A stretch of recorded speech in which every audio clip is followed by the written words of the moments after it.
ആവർത്തന പുസ്തകം 34 അധ്യായം. അനന്തരം മോശ മോവാബ് സമഭൂമിയിൽ നിന്നും യെരിഹോവിനെതിരെയുള്ള നെബോ പർവ്വതത്തിൽ പിസ്ഗ മുകളിൽ കയറി. യഹോവ ദാൻ വരെ ഗിലെയാദ് ദേശമൊക്കെയും നഫ്താലി ദേശമൊക്കെയും എഫ്രൈമിൻ്റെയും മനശ്ശെയുടെയും ദേശവും പടിഞ്ഞാറെ കടൽ വരെ യഹൂദാ ദേശമൊക്കെയും തെക്കേ ദേശവും ഈന്തനഗരമായ യെരിഹോമിൻ്റെ താഴ്വീതി മുതൽ സോവാർ വരെയുള്ള സമഭൂമിയും അവനെ കാണിച്ചു.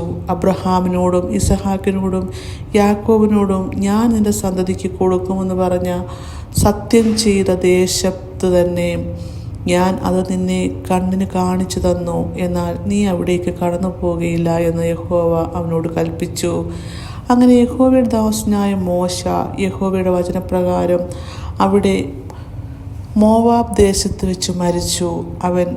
അവനെ മോവാബ് ദേശത്ത് ബെത്പെയോരിനെതിരെയുള്ള താഴ്വരയിൽ അടക്കി. എങ്കിലും അന്നുവരെയും അവൻ്റെ ശവക്കുഴിയുടെ സ്ഥലം ആരും അറിയുന്നില്ല. മോശ മരിക്കുമ്പോൾ അവന് 120 വയസ്സായിരുന്നു. അവൻ്റെ കണ്ണു മങ്ങാതെയും അവൻ്റെ ദേഹബലം ക്ഷയിക്കാതെയും ഇരുന്നു. ഇസ്രായേൽ മക്കൾ മോശയെക്കുറിച്ച് മോവാബ് സമഭൂമിയിൽ 30 ദിവസം കരഞ്ഞുകൊണ്ടിരുന്നു. അങ്ങനെ മോശയെക്കുറിച്ച് കരഞ്ഞു വിലപിക്കുന്ന കാലം തികഞ്ഞു.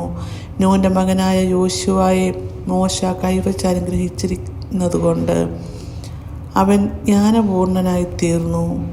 യഹോവ മോശയോട് കൽപ്പിച്ചതുപോലെ ഇസ്രായേൽ മക്കൾ അവനെ അനുസരിച്ചു.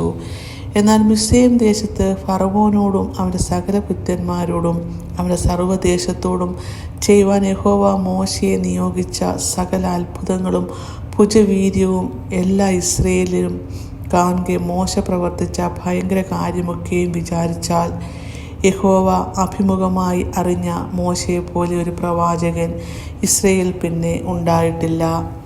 ഇങ്ങനെ ആവർത്തന പുസ്തകം 34 അധ്യായത്തോടു കൂടി ആവർത്തന പുസ്തകം അവസാനിക്കുന്നു.